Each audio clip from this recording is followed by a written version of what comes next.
जे hand grenade आहे याला सबस्टिट्यूट केलेलं आहे ह्या ग्रेनेड सिलेंड्रिकल शेपच्या 40 mm याच्यामध्ये यूज करतो। तसं किती याच्यामध्ये वेगळा ड्रम आहे याच्यातून 6 राऊंड भरतो। चलिए पुढं त्याच्यामध्ये 6 ग्रेनेड भरतात आणि त्याच्यानंतर ट्रिगर घेतात फायर करतात। सिंगल फायर होतं की फायर करू शकतो 1 by 1? लोडिंग अँगल्स करावं लागतं। किती मीटर जातो तो? 400 मीटर आहे, इफेक्टिव्ह रेंज 400 मीटर आहे। त्याच्यापेक्षा पुढे 450 मीटर पर्यंत याच्यामध्ये तसं तो एक सिंगल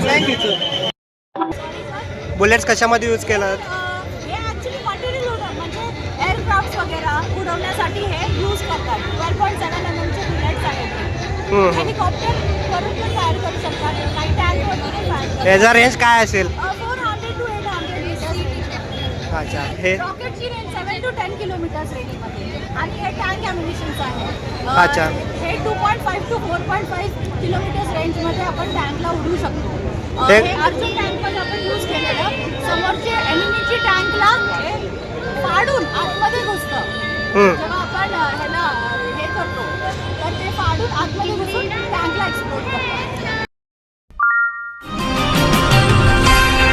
सर्जनशील न्यूज